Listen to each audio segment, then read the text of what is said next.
नमस्कार। आजको भिडियो दुध र दहीमा कुन बढी फाइदाजनक छ त यसका वैज्ञानिक तथ्यहरूसहित भिडियो प्रस्तुत गर्दैछु। सुरु दुधबाट गरौँ। दुधलाई कम्प्लिट फुड भनिन्छ। 100 ग्राम दुधमा 3.2 ग्राम प्रोटिन, 4.1 ग्राम फ्याट, 4.4 ग्राम ल्याक्टोज, 120 मिलिग्राम क्याल्सियम लगायत vitamin A, vitamin B2, vitamin B12, अन्य भिटामिनहरू र पर्याप्त मात्रामा खनिज तत्त्वहरू पाइन्छन्। अब दुध खाँदा शरीरलाई हुने फाइदाहरू जानौँ। दुधमा हुने क्याल्सियमले हड्डी र दाँत बलियो बनाउँदछ। प्रोटिनले मांसपेशीको विकासमा सहयोग पुर्याउँदछ। त्यस्तै दुधमा हुने ल्याक्टोज र फ्याटले शरीरलाई ऊर्जा दिन्छ र यसमा भएका बी भिटामिनहरूले स्नायु प्रणाली सही र स्वस्थ राख्न मद्दत गर्दछ। अब दहीको बारेमा जानौँ। दुधलाई ल्याक्टिक एसिड ब्याक्टेरियाले फर्मेन्ट गरेर दही बन्छ। दही बन्ने प्रक्रियामा दुधमा भएको ल्याक्टोज सुगरलाई ल्याक्टिक एसिड ब्याक्टेरियाले फर्मेन्ट गरेर ल्याक्टिक एसिड बनाउँदछ र त्यसले दुधमा भएको प्रोटिनको स्ट्रक्चर जेल फर्ममा परिवर्तन गर्दछ। यसरी दुधको प्रोटिन स्ट्रक्चर परिवर्तन हुँदा र ल्याक्टोज चाहिँ ल्याक्टिक एसिड बन्दा दही दुधको तुलनामा पचाउन सजिलो हुन्छ। साथै प्रोबायोटिक्स ब्याक्टेरियाहरू थप बढी मात्रामा पाइन्छन् जसले पाचन प्रणालीलाई स्वस्थ राख्दछ।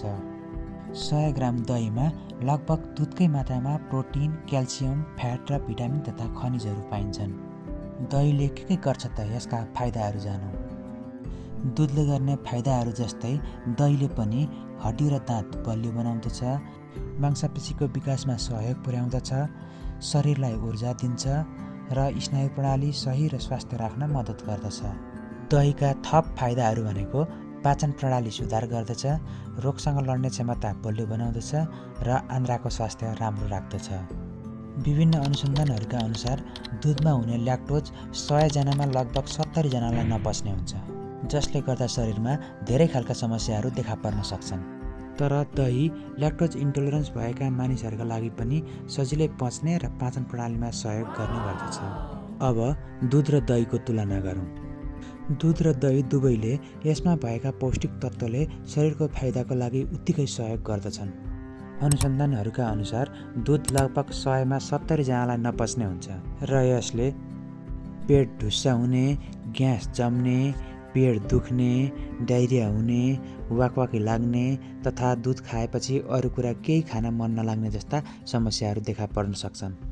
यस्तो बेलामा तपाईँका लागि दही उपयुक्त हुन्छ, जसमा दुधमा पाइने सबै पौष्टिक तत्त्वहरू पनि पाइने र दुध नपचेर देखिने समस्याहरू पनि समाधान हुने भएकोले दही खान उपयुक्त हुन्छ।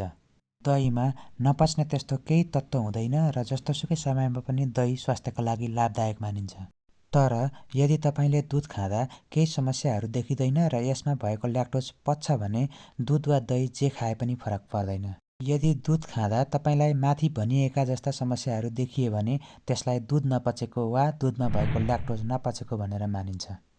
हवस् त, आजलाई यति नै। तपाईँलाई भिडियो कस्तो लाग्यो प्रतिक्रिया दिनुहोला। भिडियो अन्तिमसम्म हेरिदिनु भएकोमा धन्यवाद।